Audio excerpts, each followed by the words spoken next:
Hello, good morning, everyone.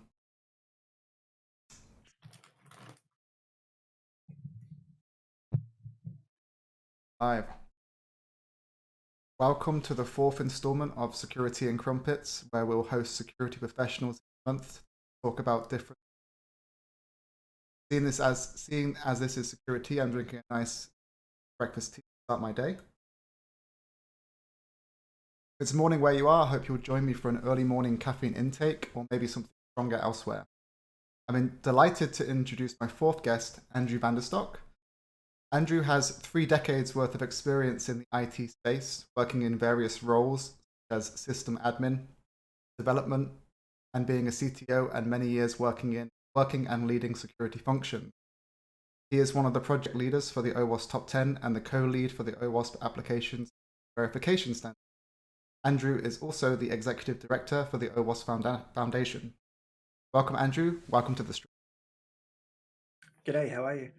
I love the actual name of the stream because you can't get crumpets for love or money here. Oh yeah, that's actually really funny because they don't even call them like crumpets in the US, I don't, or they sometimes do in certain stores, but like they're like kind of attached to each other as well, and you have to break them apart. Compared to in the UK Yeah, where you get like four of them or six of them, and they're all just these big giant crumpets. In the US, they're just these kind of like shriveled up old things which aren't really that good. I did order some from a major online retailer, and one pack was moldy and the other pack was stiff. So don't do that. I've learned since that you can actually make them fairly easily, but they are a yeast-based thing, so you do need to actually have yeast. Good to know. Good to know. So, how are you doing today on this a very sunny morning? Yeah, well, it's 0 degrees here, and it will have snow flurries, but it's bright, sunshiny, beautiful early spring day. So I'm really looking forward to seeing more of the spring. We're going to have a barbecue this weekend. It's going to be fantastic. Won't make any shrimp on the Barbie joke. There we go. We don't.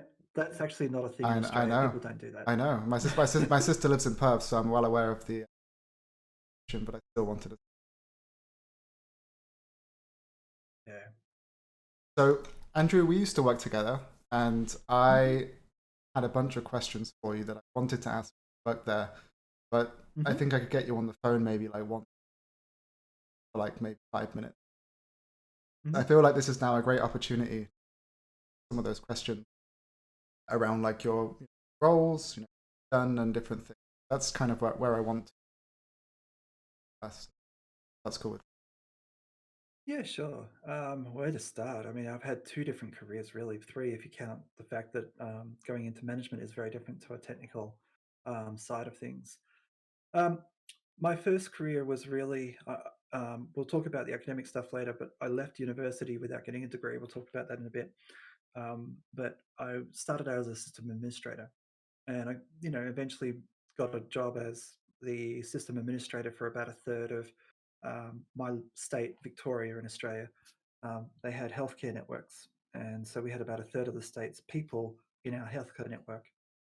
Um, and we inherited a very disjoint set of systems, and that was an extremely interesting thing because we're trying to get transition all of these older systems into a few common ones because of the UTK bug.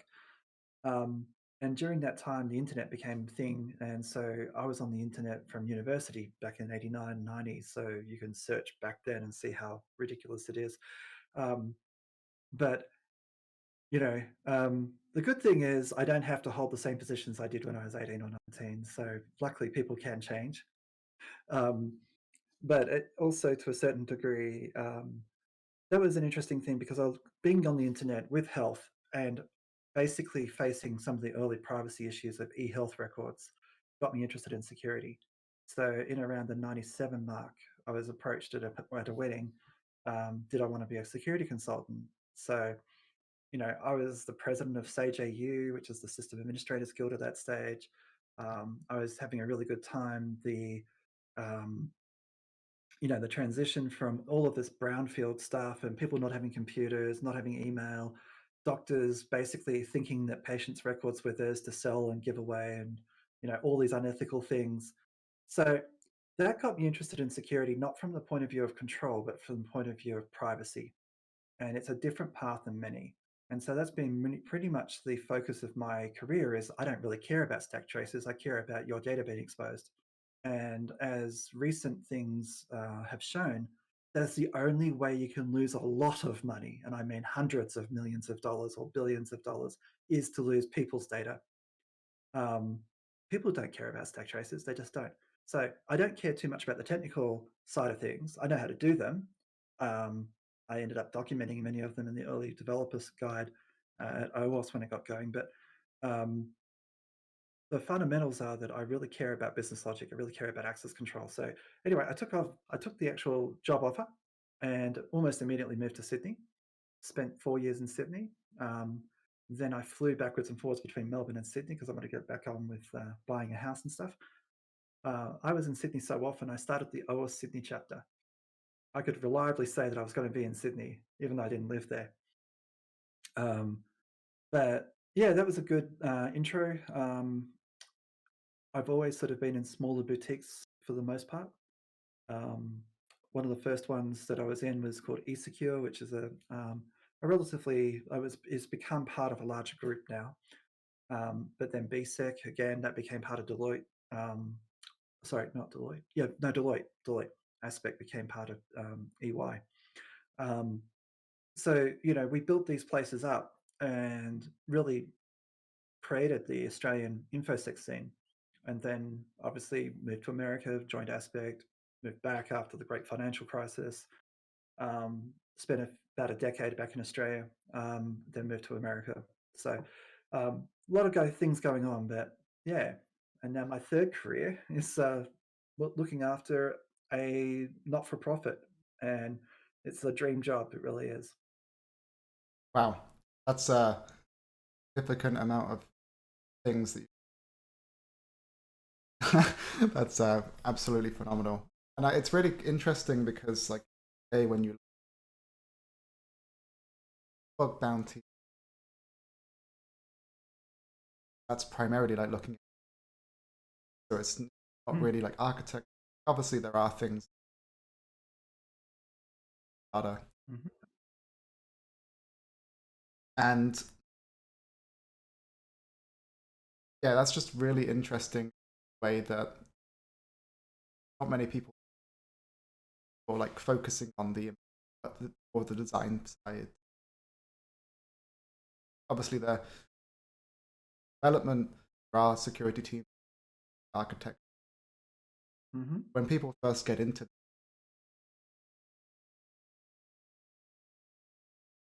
first vulnerability, Yeah. it's interesting to see where there was really no security. Obviously, system security, firewall, perimeter security, big thing back then. To Mm-hmm. transition into this space as well, where websites and so. Um, Yeah, if you're pen testing like I was back in 2000, you're doing it wrong. You've really got to go up the value chain. I did a pen test in 2005 where we were looking at a banking system, a retail banking system, and the actual middleware was talking to the back-end system as a super teller. Tellers have access to everyone's account. So I transferred some money from the treasury account to this test account. And yeah, that got people's attention. Really did. So what I'm trying to say is that you should be aiming for the moon. You should not be aiming for, oh, alert one. No one cares. You've got to make people lose money to care about things, and or have significant shareholder risk or significant financial loss. That's what gets people excited. That's the bugs that get fixed real quick. Also, rickrolling. I did a pen tester back in 2008, and they were putting their annual general meeting online for the first time. And yeah, let's just say that they had a general video player. So I rickrolled the people who were actually running the test. That got them to fix that straight away. Because it could have been a shareholder reputation thing. It could have not been a rickroll. It could have been an adult content or a competitor's video, or someone saying, "Oh, look, we're going down the tubes." that's the sort of thing that, people, they care about those things and they get fixed real quick. So yeah, don't test like it's 2001. Test like it's 2021. Got it. That's really interesting. Showing impact is normally the best way to get something general, regardless if it's client or showing impact. Potential devastation that could definitely going to change their tune in some regard.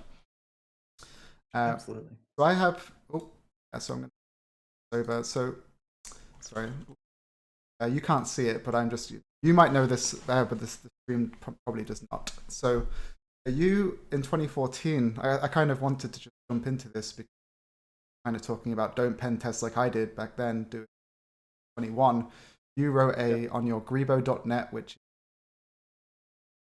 you are a slave to your cat, so that's probably why you created this.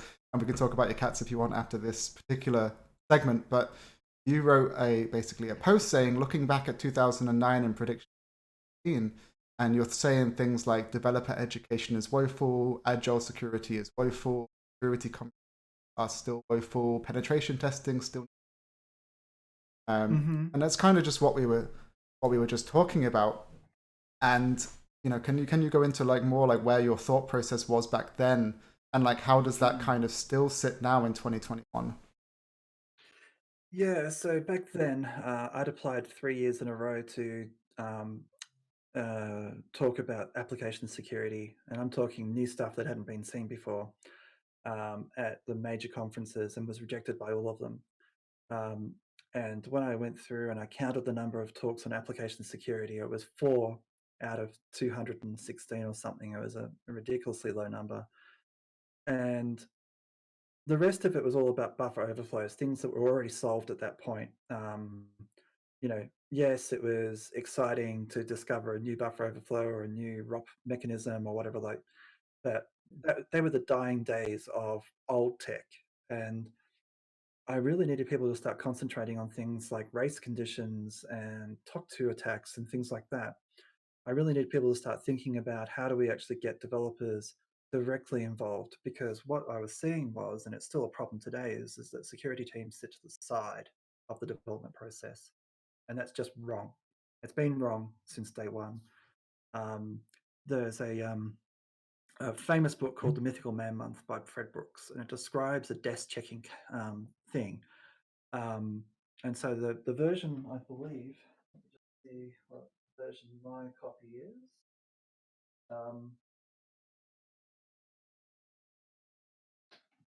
I can't see it right now, but it was like 1976 when it came out.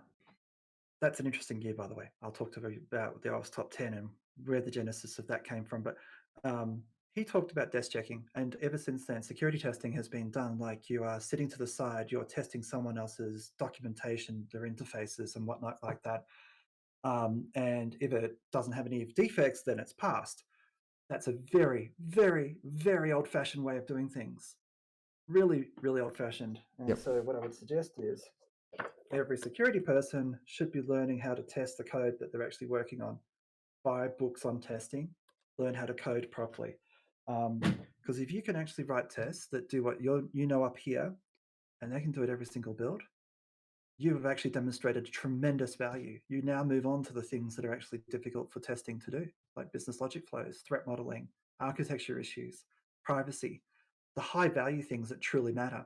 If you're just simply saying my value is in running a tool and interpreting the results, then you've got zero value. You're actually negative value because you're actually not being listened to by the development team.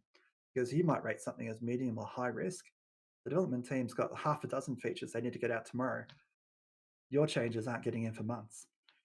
If you wrote a test to show that they can't go live because they break the build, because they haven't finished implementing a fix or a control, then they're not going live. They will fix your problem, and you're a part of the development process. And so the adversarial nature of our industry has to disappear. If I was going to say the impact that OWASP needs to have over the next 20 years is to get rid of this idea that security teams are adversarial, red team, blue team, purple team. It's ridiculous. It's saying us versus them. Now, are there people who are actually negative and truly horrible people who are out to get you? Yeah, there are. But you don't defeat them by acting like them. You act like them in code. You act like them by understanding what they get up to. That's what threat intelligence is about. But you don't act like them in your professional life. That's unacceptable in my view.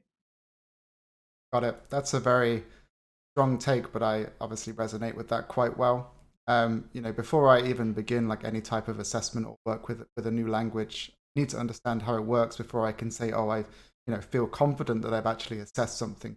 So, when I first started to learn about single page applications, I spent a long time, looking at how Angular applications are written by developers, how to actually write applications, then looking at like unit testing frameworks and looking at all the new things that are coming out, trying to understand how everything is actually used inside an application processing stuff. And without doing that, you can't have good conversations with developers, which Yep. for most of the part, like you want to kind of push most of this stuff over to the developers anyway, because you want to have this process where you can be involved, you can help tooling, you can help with the design, but ultimately you're not writing the code for most of the part these days. Like the last time I actually had a professional development job was in 2013. So Right. my code writing is not up to scratch as it should be, and that's obviously my duty as a security professional to, at least in my domain, I am a application security professional which is interested in reviewing code, being able to help developers with code, which means I need to get better at code. So I totally resonate with your standing that you need to know. Well, you don't need to. There are many functions in the application security world that do not require it, but at least in my own personal experience, that is something I need to learn. So I totally resonate with that. I mean, you shouldn't not blow your own horn here. You are involved in, is it TS-Lint or ES-Lint security rules? Oh, yeah, that was more like the fun thing. Yeah, but Yeah, but it was very helpful. That's the sort of tools that we need for the developers, is to be able to, as they're typing, learn exactly what's wrong and deal with the low-lying stuff straight away. That's the sort of tool that we should be producing.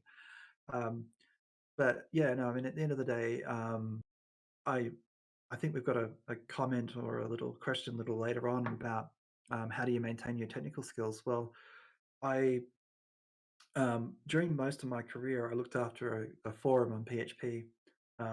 It runs a large car forum in Australia. Definitely don't use that as an example of good coding. It was written by a 14-year-old in 2 weeks, and I've been fixing bugs in the last 20 years. Um, but recently, I've been getting involved in actually doing Angular and TypeScript development because the game that I play, Elite Dangerous, it's got a tool. It's got a very wide spectrum of third-party applications that are all API driven. And the app is called Elite BGS, and it looks at the background simulation and assists players in making better choices. But the thing that's really interesting about this app is that it does not scale, and it's dying. And the problem we need to do is fix it. And so I'm using the skills that I learned as a code reviewer to actually look at the problems of this code. And then I'm actually learning as I go about how do I actually increase my own skill sets with testing Angular. I, you know, just keep on bringing it up. Buy books, get learning. Do people are kinesthetic learners for the most part? If you could actually code a little bit, you'll understand the app a lot better. Then you'll understand the challenges that coders have and the decisions they make under the hood to get the job done. A lot of people who program in Node don't realize that it's sort of single-threaded. That's what they're told. But really, under the hood, it's quite asynchronous. And there's so many talk-to conditions in those apps because they send things off and wait for it to complete. But in the meantime, did they stop any others happening? And yet it could be something that's not an atomic operation. It could be taking 5 or 6 minutes. That's actually something that happens in our code. It searches for a sphere, and that takes literally hundreds of milliseconds to run. because it walks this huge collection. If anything changed in that meantime, the entire results are invalid. Yet people just assume that you're the only user of this thing, and in testing it works fine, but in real life it does not. And those are sorts of things that I think security folks need to understand, and the only way they're going to understand it is to get their hands dirty with somebody else's piece of code or write their own. Interesting. Yeah, it's obviously when you start to see it in a more physical form from either like using a piece of software or maintaining your own piece of software, it definitely kind of is an eye opener. Like for example, when you start writing like a new application for just a simple web app, you have these kind of checks to say, hey, if there is no username, it's incorrect. These types of things will do, but they are still giving a potential like timing based response on how far these things turn, which could lead to potential time based issues that which may then lead to something else. But so you got some more tea on the way. Perfect. Very good. Thank you. So we've talked a bit about your your previous roles and how things navigated to that space. You love your kitty. So okay, before we move on to that, how many cats do you have? I currently have one. Oh. I've had several in the past, but at the end of the day, you know, we got this one at a time when it was we were thinking about going to America, and having two was just yeah. Anyway, by the time that we actually worked out he was a bit of a monster, it was not fair on him to introduce other cats. And ever since then, he's actually been in several huge fights with other cats. And at the moment, he's a bit of a stumpy tail because he lost half of his tail last year to a kitten, 1/4 of his size, who obviously had something going on in his mouth. Or anyway, so the poor little bugger he's a stumpy tail now. Damn. He's huge. But fun fact, almost all of my documents for the OWASP Foundation over the last 20 years have cat-related Easter eggs in them. Oh. And no one's actually told me what the one in the OWASP Top 10 2017 is yet. Okay, so if you are watching this and you find it, please put it in the comments when this goes on Quite YouTube. impressed. I'm sure there's someone that's going to find it at some. Could be I hope so. So let's move on to some of your experience. Obviously, you've talked about your roles. What would you say is your favorite technical work that you've worked on, like either job-wise or kind of things that have sparked joy in your career, specifically security related? It could be.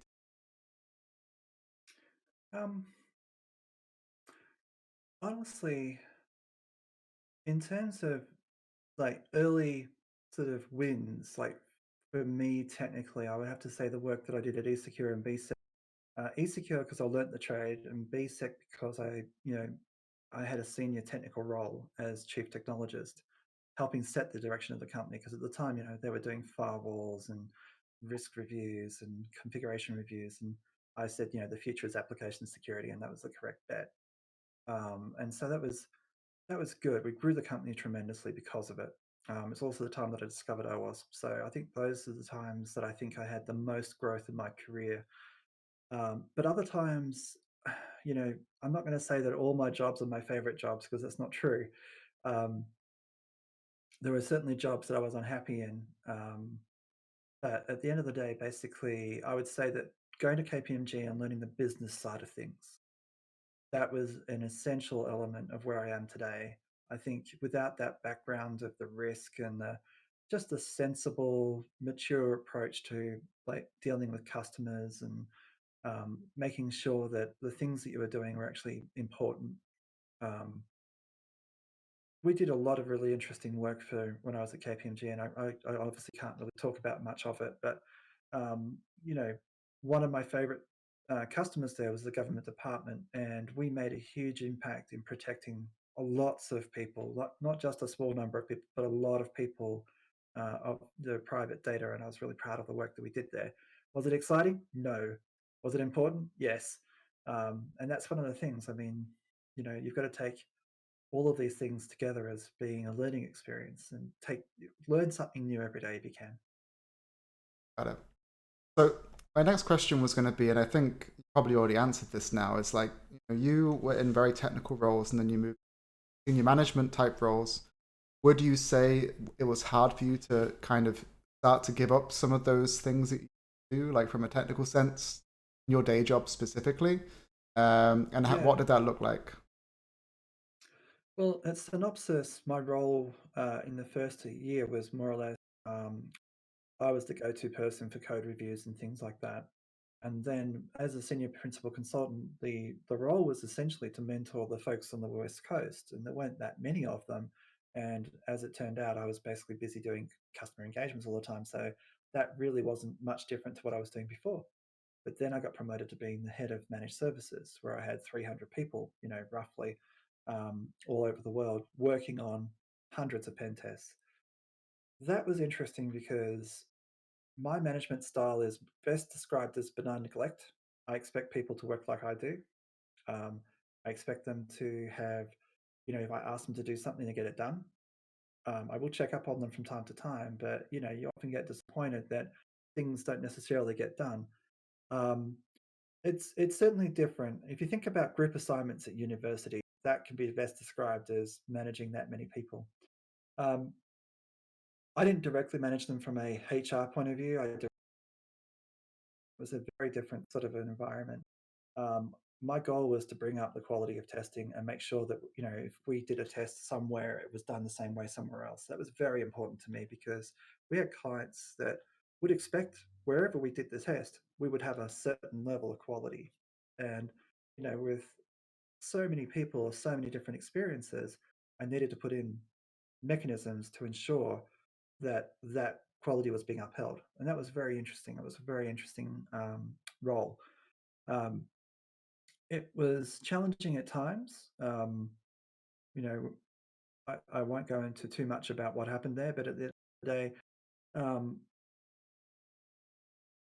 it it certainly led me towards the point of view that I didn't necessarily want to be doing the HR managerial side of it, but more the technical management side of it. So changing into being the executive director of OWASP, which is like a dream job, where I am the HR person, I'm responsible for the finances, I don't do code reviews. Um, the reality is, I more or less I'm back to where I was with OWASP. I'm doing the OWASP top 10 in the ASVS after hours because the actual executive director position is so busy. But I never touch code really. I don't do any pen testing. I don't do any of that stuff. So I feel like some of my skills are atrophy, but I've got other skills to bring to bear. And I think, it's part of a natural transition. Like you should not be wanting to be doing pen testing for 45, 50 years. I think that'll get boring. I think you should have some sort of desire to do something else, like be a CISO or a CTO. And the role is different. There's no doubt about it. As a CTO, you are not getting your hands dirty with a code review. As an executive director or even like a CEO of a small firm, you are not going to be doing code reviews. You're going to be getting other people to do them for you. Got it. Yeah, I guess that, obviously that's normally like natural progression for a lot of people where they do something very technical for a long time or they do something very specific.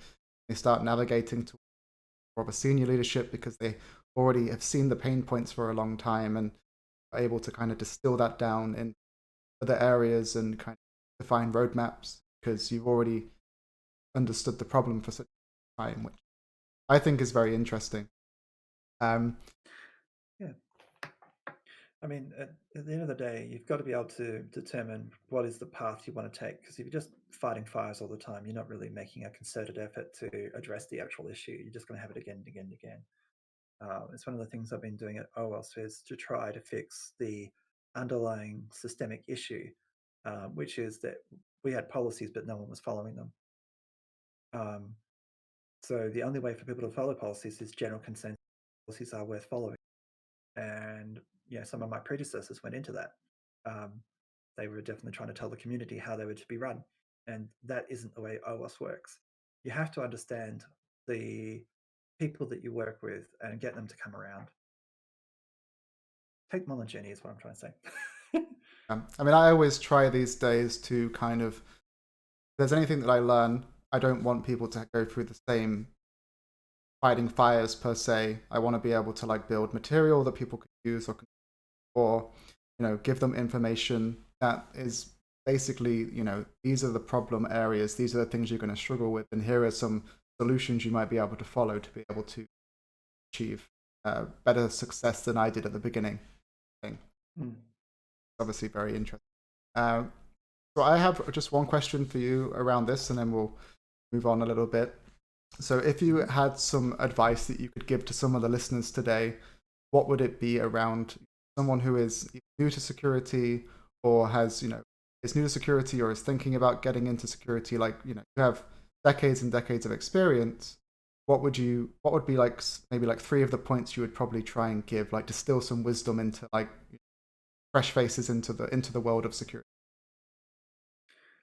One is be curious. Two is learn something every day. And three, failure is part. And the last one is what I'll probably talk about the most. It's just honestly, you've got to be curious about the stuff that you're looking at because you need to think evil. Other people may not have done so. Um, and if you're not curious, you're not going to learn. And so if you don't learn something every day, you're going to get stale. It's really important to keep your skills up to date. So participate in, OWASP chapter meetings, read books, do stuff. I learned a lot about AppSec by documenting the OWASP developer guide. What I didn't know at the beginning was quite a large. What I knew at the end was quite comprehensive, and I learned a lot doing it. But many people think that I'm this authoritative figure on AppSec, but the reality is I became authoritative because I did the research, not because I was this super duper dude right at the beginning. That's not the way it works. So if you're coming into the industry, do stuff, learn stuff, participate.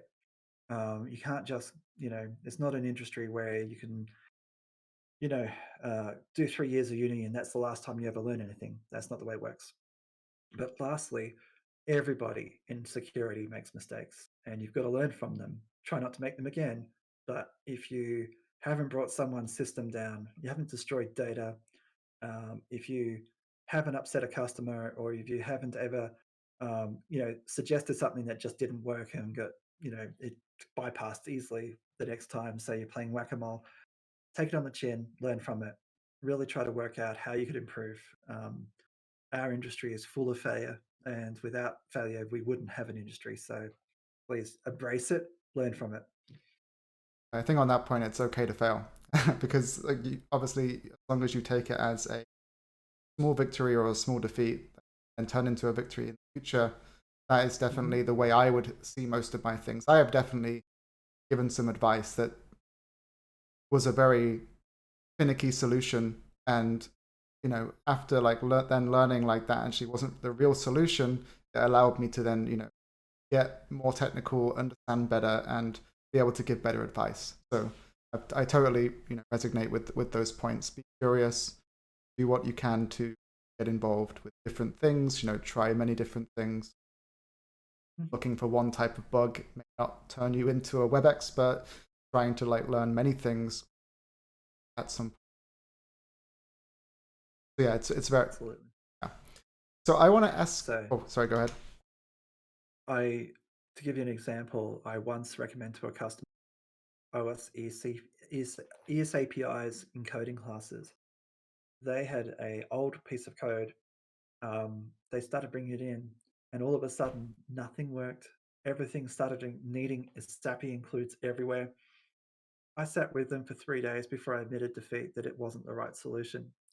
Um, you've got to be able to say, well, I might have suggested something, but I did it from the point of view of someone told me ES API is good. Yet when it came to the practicality of implementing it, I wasted a customer's like 3 or 4 days. They were trying to put it in, it was terrible. Same when cores came out. I spent probably 3 or 4 days trying to debug a cores problem with a client, and it was impossible. So the recommendation that we had in our pen test for months on cores was just plain old incorrect. You got to learn from this stuff, and it's actually important before you actually put something in writing. Test it out for yourself.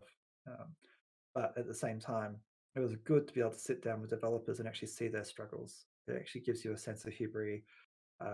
Sort of, you don't want to basically be so self-important that I know more than you, because that's just not the case. Normally, you're the one that knows the least. You just have a very specific area of knowledge that is useful. Yeah. That's So, right. so if anyone doesn't know the terminology, uh, ESAPI is basically just an encoding library that is used to try and prevent things like cross-site scripting, which if people don't know what that ESAPI is, and obviously CORS is cross-origin resource sharing, which allows you to see the response from other servers. But yeah, I've definitely been in some of those conversations too. Back in the day where people had the grudge of like, you have to do everything on the server, when in reality, preventing cross-site scripting is very easily done on the client side these days. Some people still haven't changed that mentality, and it's definitely led to argument. But then, as long as people start to learn about, the evolution of things, the changes of things, we're definitely, on for a winner there. Yeah. So before we move on to OWASP and all the things fun of OWASP, I wanted to talk to you about moving countries. So, we're both, well, I guess probably have more of a legal state in the US than I do these days, but we're both, immigrants in some way. From, you came I'm from. a H1B like you, I believe. Oh, okay, still on the visa. I didn't know you. I thought you may have had your green card by now. No. Oh, sorry, my bad. There are challenges. Let's talk about those Yeah, challenges. yep, sorry. Look, So, at the end of the day, if you're thinking about moving countries, definitely do, because you'll never know unless you try. It is expensive. You will lose contact with friends.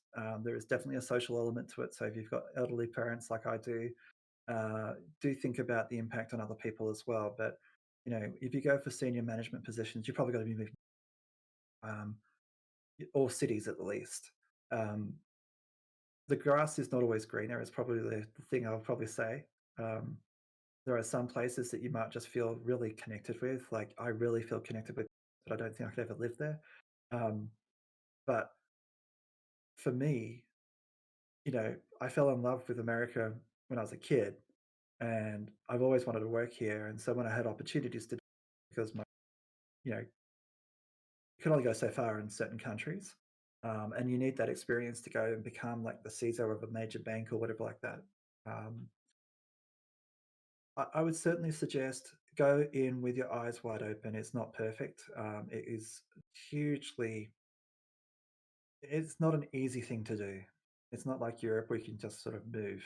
Um, I would love the world to be like Europe, because it proved beyond reasonable doubt that borders are completely irrelevant. The people who want to move are like 2 to 5% of the population, and they were going to move anyway. And having all of these barriers, these insane barriers in place, it makes no sense. If you want economic growth, you basically embrace open borders, and the rest of the people who don't want to move won't move. It is that simple. Someone in like Italy who doesn't want to go to Romania won't go to Romania.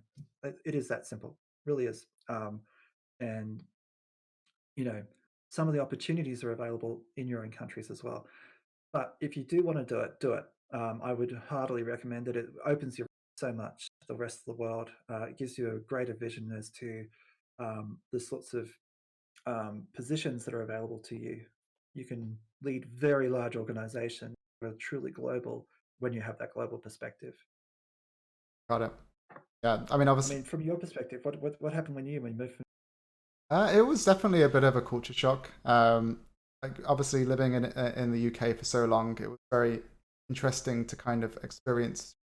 Even though obviously America, speaks English, it's still a very different place.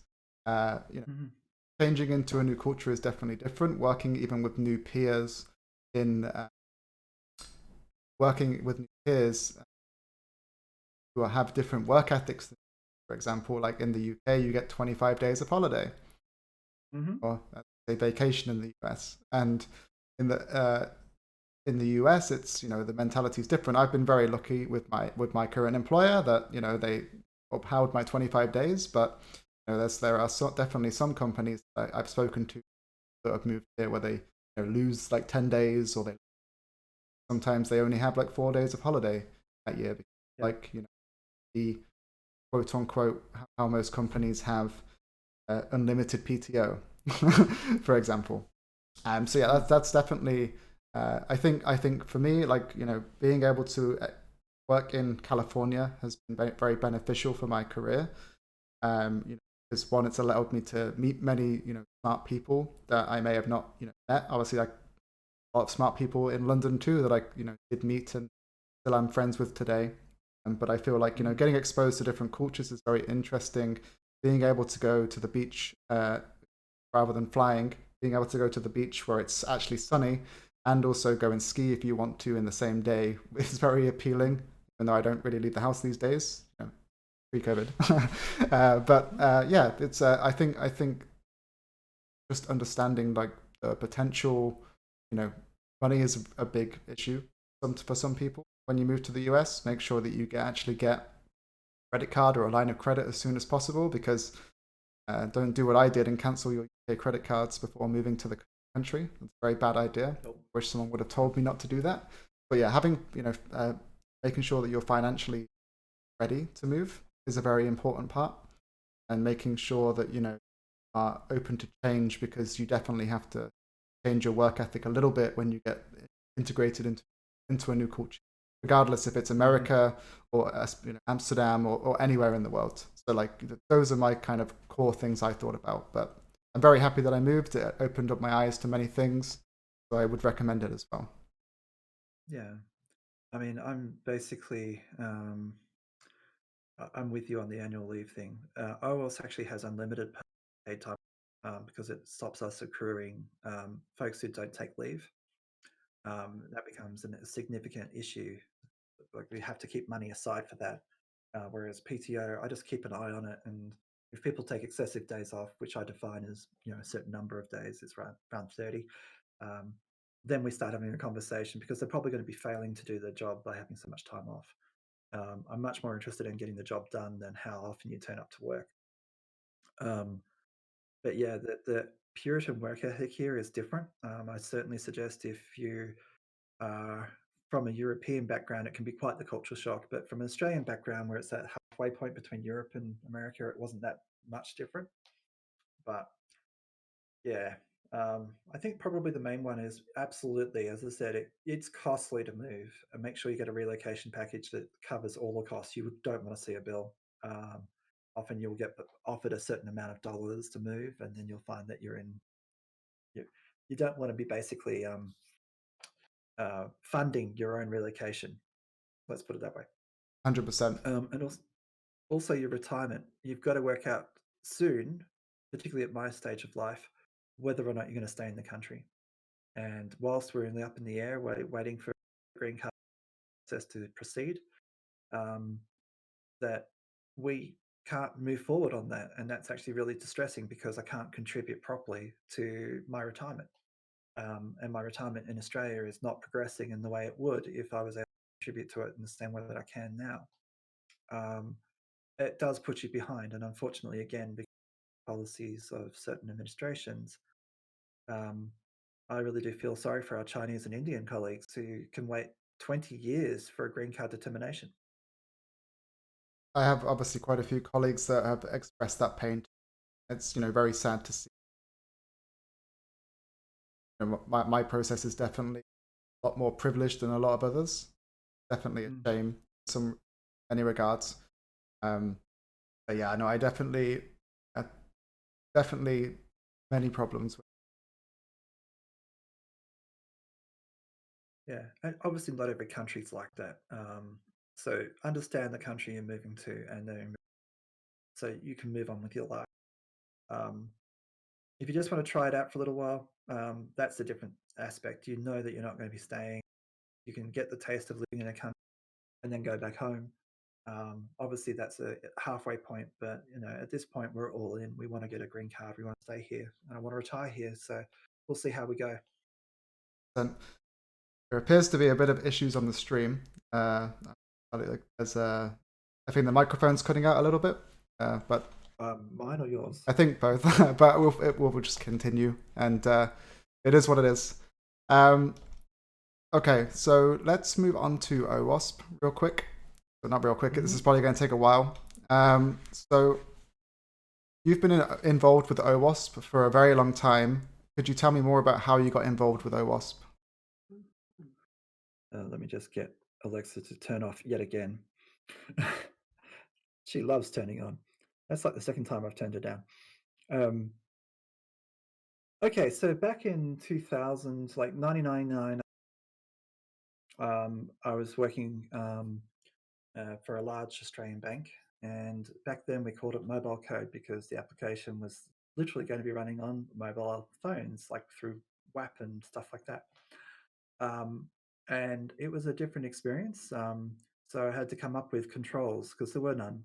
So I used ISO 27002 to think about ways that you could violate the things that required in 27002. It was called 1799 back then, which was related to 7799, which was related to 4444. So there's a history of standards all the way back. And so we came up with a checklist, and I decided to do some work on how we could actually violate most of the things in that standard. And that's how I got interested in application security. And I realized to a certain degree I was probably replicating work from others, but I was doing it myself. In 2001, I became aware of people getting together because I was on the mobile application security mail list, which became WebAppSec at securityfocus.com, which I was the moderator of at that time, that OWASP was getting going. And I thought that's really cool. So I started looking at the work that they were doing. So they got going in September of 2001. It's our 20th anniversary this year. And in November, I remember, look, I've reviewed the stuff you've done, and there's all this stuff I know that's not in your guide. And it's probably more relevant to some of the things that people who have clients need to do. So I started contributing. And then within about a year or so, I was the lead of the OWASP developer guide. Around that time, the OWASP Top 10 wasn't a thing. So, we were working on this idea of a developer guide. And OWASP's original mission was to reach out to developers, but it was literally like a testing guide. It was really written by penetration testers for penetration testers. And I think, if I was to do my time again, I would probably have incorporated more developers into the writing team, because it ended up being me dumping everything I knew into one book. And unfortunately, back then, the OWASP community was pretty small, and there weren't too many people who were interested in helping. So towards the end, I was the only person, and that was a bit disappointing. But luckily, things have changed, and the community has grown quite a great deal. But I would say that OWASP really changed the course of my career. Not only did I start a couple of the chapters, like the OWASP Melbourne and the OWASP Sydney chapters, I handed them off because I was just too busy. The reality is that it was getting involved in the developer guide increased my skills tremendously. It got me into positions, new jobs that set the course of my career. Doing the OWASP Top 10 made me moderately famous within our little tiny community, to the point where I went to conferences and people knew me and I didn't know them. That's never happened to me before, and it's weird. And I feel sorry for any sort of actual celebrities who have this every single day, no matter where they go. I only have it at our conferences, but I've come to terms with it. I love doing the OWASP Top 10 because although it's not a standard, and it's really made a huge change to the industry. Back when I started, SQL injection was everywhere. You just simply work out how to find it, and that was there. Now it's very rare. It probably won't be A1 this time. So we've had an impact by changing it. But yeah, no, OS has grown tremendously. We passed 4,000 members the other day.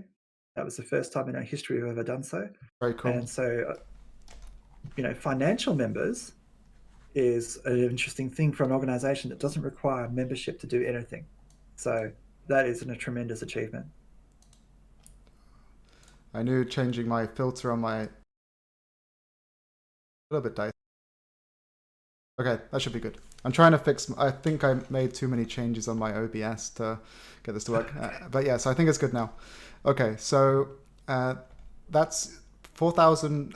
is that yearly subscribers? Sorry, yearly memberships? Or is that just how many you've accrued? So we recently held a 2-year membership. So the answer is everybody. Lifetimes 2 years, regionals 1 years, students. we started out the beginning of March with around 300 two-year subscribers, and we're now at over nearly 900, I believe. Just give me a tick and I'll find out. My keyboard will be clunky. That's fine. Everyone likes a nice mechanical keyboard. Well, I have not I have everyone, many. In fact, I've got my Topra up there. I've got my little ThinkPad one, which is one of my favorite compact keyboards. Um, the I have the Logitech Craft keyboard around here, which is one of my favorite. So I'm not exactly a purist around mechanical keyboards, but I do like a good feedback, good tactility, and they're generally louder. But yeah, the ThinkPad compact USB keyboard is one of my favorite of all times. It is just fantastic. I love it. Um, but yeah, this keyboard, the reason why I bought it is that it had to replace the Logitech Craft because of the battery issue. I need something that can switch between computers, and this does that, which is fantastic. But yeah, no, we've had a membership drive and it was fantastic. I'm really impressed with the results of that. We'll do it again sometime soon. I think the next one will be a regional one to assist our regional folks. They get a discount. And traditionally, they've not been a strong portion of our members. So the reality is that um, I want to encourage folks in the regions, and by regions, I mean countries. Um, I don't like the term developing nations because they're not. If you go to India, that place is not a developing nation in many ways. They're well ahead of us in education. They're well ahead of us in, you know, actually having industry and technology and things like that. But they also have wild inequality. Um, so we define it by a GDP measure, and that gets you a massive discount. So hopefully we can encourage more people to become members because I want more people to be representative at the board um, from regions because we have like 20 something thousand people participate in the group and we have only a small fraction of those people are financial members and therefore they can't be a member. So I definitely want them to be members so they can potentially help lead us. interesting question. Is there any way to kind of get an easier barrier to entry for people that, let's say, they are new and or they don't have really a ability to pay right now for a membership? Are we going to open up barriers or like reduce barriers in sense of like maybe getting more having more of a say regardless of membership or? Well, the OWASP Foundation always has allowed participation without being a member. You can actually run a chapter without being a member. We the membership thing sailed a long time ago. There are many you have to be a member to participate. That sailed for us a long time ago. We didn't have a strong membership program until like 2012. Um, we've always been trying to play catch up between the community's expectations and actually adhering to the Delaware bylaws that require members like the board to be members. That is non-negotiable. That is part of the incorporation in Delaware. So what we've done is we've actually allowed leaders who've been leaders, active leaders for a period of time, to actually be complementary leaders. Now we only have 11 of them, 9 of them. I've just got the report. So we have 916 two-year members. That's actually tremendous. So today is the last day if you want to get a reduced two-year membership. But yeah, we only have 9 leaders who've chosen up to take it up the complimentary option. I think that's actually good because it means that the vast majority of people who believe in our mission, who want to be members, chosen to actually be members. That's fantastic. Interesting. So let's move on to the OWASP Top 10. So you're one of the project leaders for the OWASP Top 10. There might be some people who watch this on the VOD or like on the live stream right now that don't know what the OWASP Top 10 is. So can you explain it, like what it is to the audience? Yeah, so Jeff Williams and Dave Wickers created it in 2000 and it didn't have a number. It was designed to be like a list of the things that are the worst, then you shouldn't have them in your code. The reality is, even though I lead this project with 4 others, or 3 others, sorry, um, I don't actually think that telling people what not to do is a good idea. There are better standards for the application verification. Pretty sure we'll get to soon. Is a better choice. However, it is 10 things. People love short lists. And if you've never done application security before, the OWASP top 10 tells you this is the worst problem, which is injections. This is the second worst problem, which is authentication. Third worst problem is sensitive data exposure, which in 2017 we redefined to be about people and not things. Uh, that seems obvious in retrospect, but it's actually an important nuance. And so on and so on and so on. So it's an awareness piece. And I wrote in the 2007 frontispiece, this is awareness, don't use it as a standard. And PCI DSS immediately adopted it as 6.5. And so I'm sorry to everyone who's had to comply with section 6.5 of PCI DSS because it's not a standard. And if I hope that we can have some really constructive conversations with PCI DSS team because we could do much better for them with something that's actually doable and testable. The OWASP top 10 is not testable. People often claim that they're OWASP top 10 compliant. How do you actually say for certain that people are monitoring logs? How do you test for that? Yeah. If you told me in 2017 or even earlier, hey, you don't need to monitor logs because nothing requires it, then that's crazy because that's how you detect breaches. We needed to put it in there, yet it's not testable. So, not without interviewing. So every time I see somebody saying, "Oh, we did the OS," well, that's absolute rubbish. So when it comes to actually complying with something, please choose the ASVS. It's a better standard because it's designed to be a standard. It's designed to be testable. Got it. So my next question is, where does the data from OWASP top 10 come from, and how do you verify that from an actual standard piece? Honestly, the first part is that we asked the community for it, and we've received about 220,000 applications worth of data so far. That's been very helpful. In the 2017 version, we did the same thing for 115,000, I think it was. So these are some of the largest data sets in existence.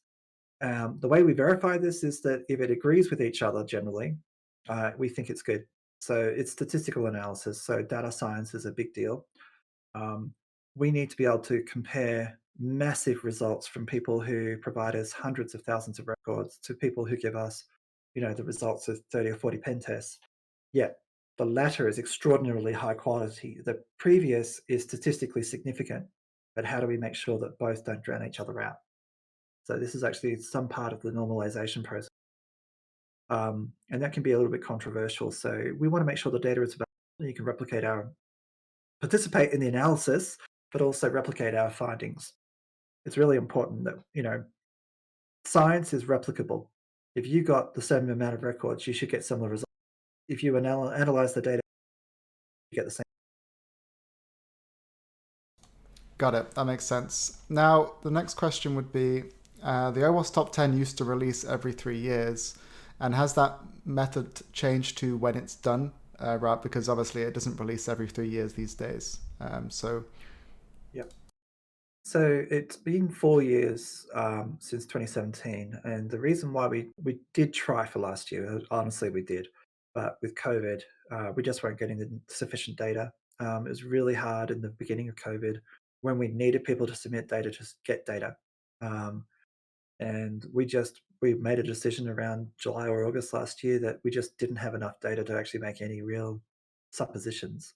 So we extended the data collection until January, and we've sort of accepted it up until now, really. That said, also, one of our co-leaders caught COVID, and he's got the long COVID version, and he's our data scientist, and so um, that has been a challenge, to put it mildly, because the other three of us aren't really data scientists, and we don't know what we're doing with the data.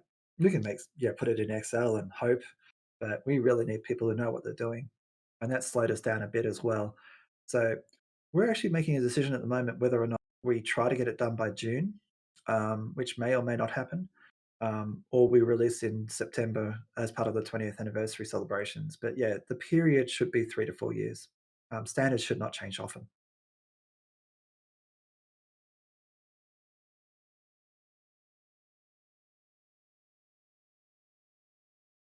They should be able to hear me now. I'm very sorry to hear about one of the other leaders Oh no, catching COVID. he's recovered. Okay, But the that's reality is, yeah. it slowed us down at a time when we. There's definitely some issues with the stream today. Yours keeps cutting out, mine keeps messing up. But okay, so my next question is, what do you like about the OWASP top 10? We talked about what it is, but obviously maybe some components of that. It's an awareness piece. It's an awareness piece. It's not supposed to be used as a standard, but some people have used it. But what do you like about it? Well, the thing that I really do like is the fact that people have used it as a beginning or a starting point for their application security program. So if you're a CISO, CTO, or AppSec manager, where do you even start? You might have hundreds of programs, you might have millions of lines of code, and you haven't done security at this point. Where do you even start? As a starting point, it's a great place. One of the things we will be doing with this next version, we started doing it in 2017. We're going to be pointing at the things you really need to look at if you're doing an AppSec program. But if you just want to get better than the average person, it's a good place to start. For developers, it's a very good intro. If you think about it from the developer training point of view, you went through university, and if you're anything like me, application security and security in general wasn't taught. It wasn't even an option. I couldn't do a master's in it. I couldn't do a PhD in it. It wasn't an option to me. So for me to get into security wasn't really a tertiary curricula that I was participating in. And for many developers, particularly those in leadership positions today, are almost certainly in the same position. They weren't taught security. Now, luckily, we are getting to a place that many colleges and universities are teaching basic security, and the top 10 is part of that. I think it's a good place to start, but that is a good place to start. It creates that awareness that there is more. Yeah, got it. I mean, ultimately, I've been in the same position where even in 2013, the OWASP top 10 was hardly covered in the computer science classes that I took. Like, security wasn't a thing. It was just like how to do a fractal, making sure that you can do something very basic or, build a simple program. That was the core concept. It wasn't, hey, here are all these security problems. How can we, get around that? Well, I did computer science, so I learned algorithms. We learned ray tracing. We learned, the ISA of IBM mainframes. We learned 68K assembly. We learned various languages. Yet I didn't learn the things that were necessary. There's that difference between computer science and a more of a business information systems type degree. So OWASP is actually working on a curricula for both types of activities, industry training and also academic training that is more computer science.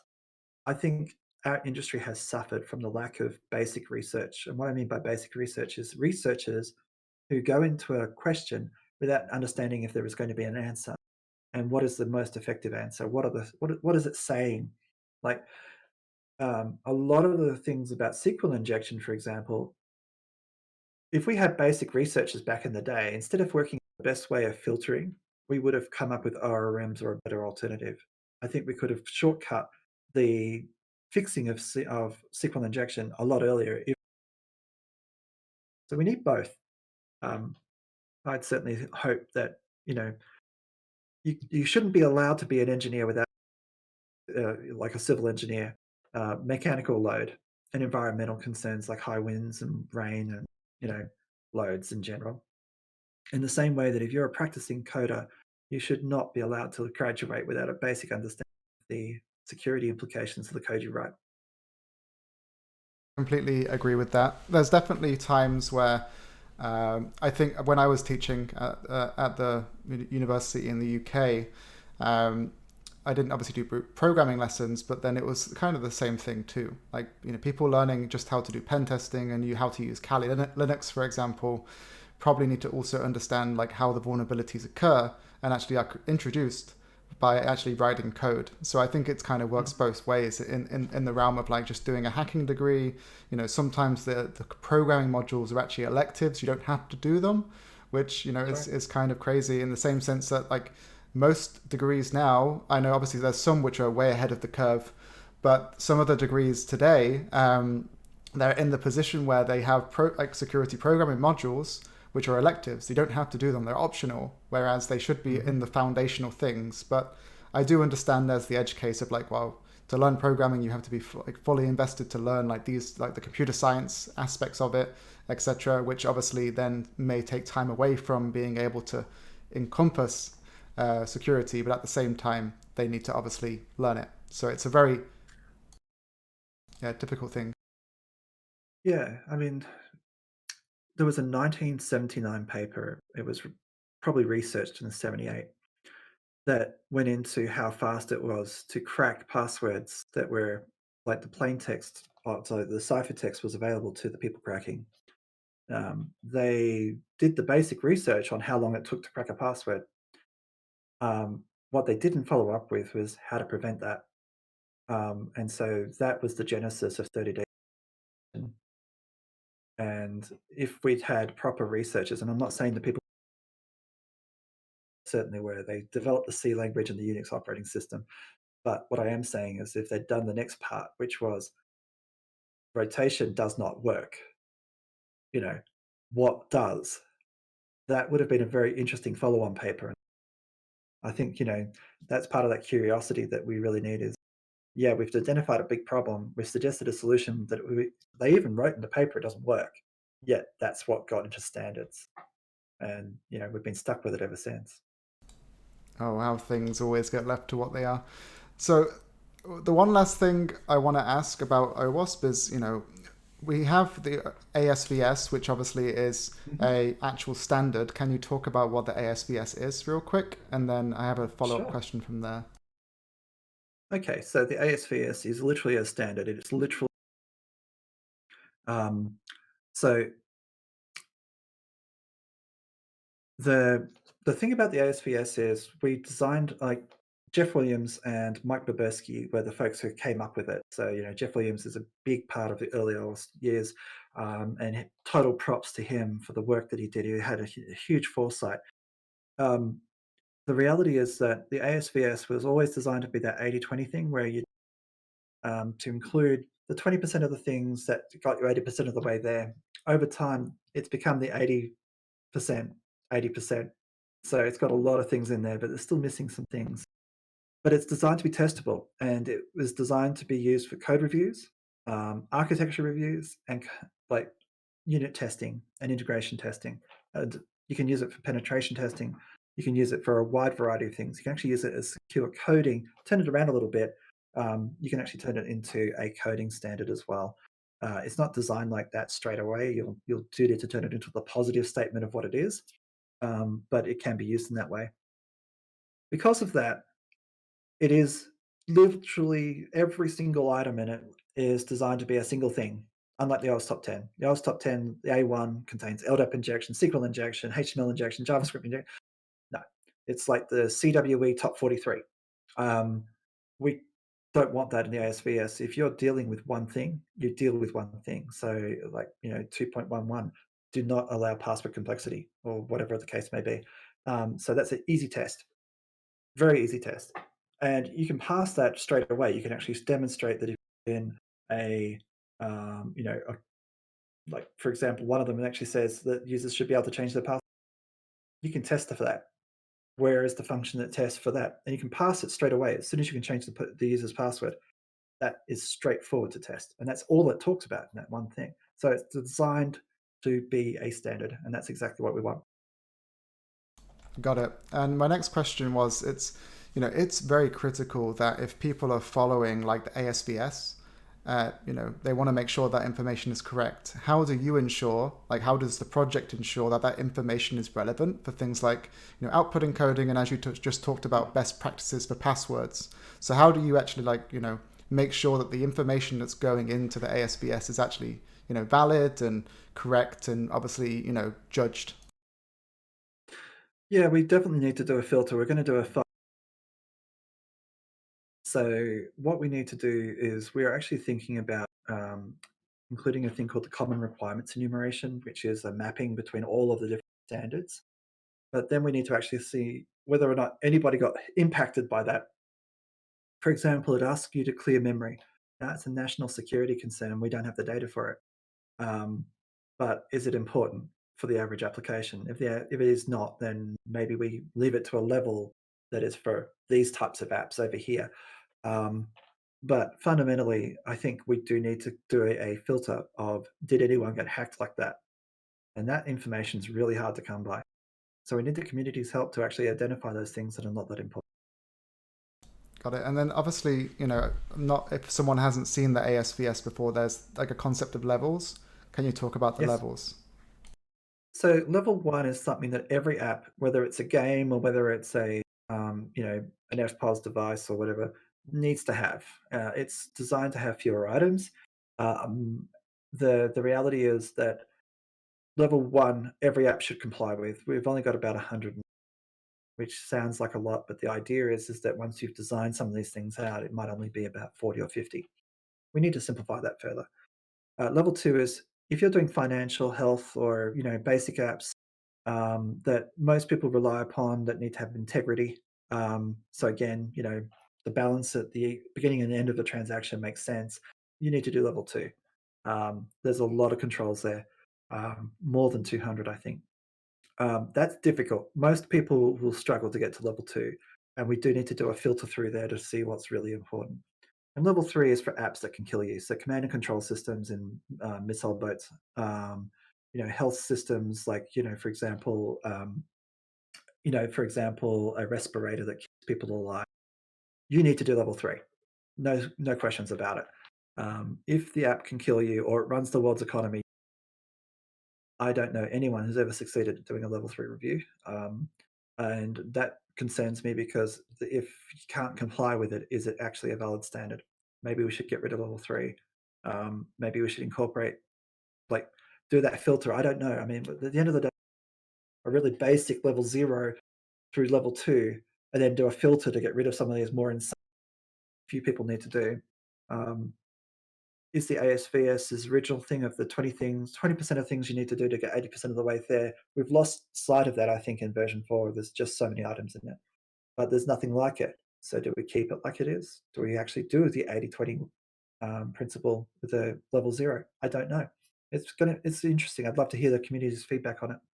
Yeah, so I guess that's a really important piece because if people aren't actually using it, like how actually useful is it? Is kind of a core question. And I've spoken to people in the industry, and they do love the ASVS. There are like banks that are incorporating ASVS. There are organizations that are incorporating ASVS, and I've heard good things. But yeah, it's definitely a very hard line or like a fine line between like what is too much versus because I mean, obviously, building one application or building many applications trying to follow like level two would probably be, unless it's like rudimentary in like the baseline of things that they're already doing, it's going to be very hard to tick those things off. So it has to be there from the beginning rather than bolted on towards the end, which will be, I guess, very, very critical towards that kind of achievement. Yeah, we absolutely do need to incorporate more threat modeling, and architecture very difficult to test. Got it. All right. So I think the last thing I want to talk about is life as an executive director. So what is your day? What does your day look like? Obviously you're talking to me right now, and obviously that's probably promotional in some sense. But at the same time, like, what do you do on a day-to-day basis? Okay, so I do run a nonprofit. So part of my day is looking at the ways that we actually make sure that we've got money coming in and money going out. But we also, because we're a nonprofit, we need to do mission related things. So we're planning our next events. We're doing the 20th anniversary event in September. So, that's going to take a lot of effort. And we can't just do that at the last possible minute. So we're setting those things up. Um, we obviously have different functions like membership, projects and technology and events. And what we're trying to do is make sure, and operations, of course, um, operation keeps the lights on basically. Um, so my day-to-day job is to respond to partnership requests, to make sure that fundraising is happening, got plans for sponsorship drives. We actually making sure that our events are going off. It's more of a coordinating role to make sure that everybody's doing what they need to do. But I also see my role as smoothing out community relations. Um, when I first joined, the community was in some uproar, and obviously I understand the community because I've been a part of it for a long time. I absolutely encourage polite disagreement because my vision may not be everyone's vision, and I'm here to execute the board's vision as well. But we also need to make sure that, the way I look at it is like with Richard Branson's view, if you've got a happy staff and a happy community, happy customers, you got to have a profitable business. Now, we don't need to make a lot of money, but we do need to have a happy community, and I need to have staff who believe in our mission. And the only way for that to happen is consent. I need to have people to come through and participate. And then once we've got that, we get activity. And activity drives things like membership. It drives things like, you know, really positive conferences, research, projects, those sorts of things. Um, if you're working against your community, then you're not going to have very much to go with. And so we needed to change that around, and I've been busy doing that. That is definitely a lot of work. So I think we're drawing to a close on today's stream. I just wanted to give you a chance to kind of try and, because I don't normally say people promote their companies, but because OWASP is a nonprofit and, I am for the mission. How do people get involved with OWASP? Where should they go? What should they do? Who do they contact? XYZ. Okay, so we have been doing a chapter reactivation program. Initially, it was just to clear out old chapters that are dying. We don't want that. We want people to actually have chapters. Go to a chapter meeting.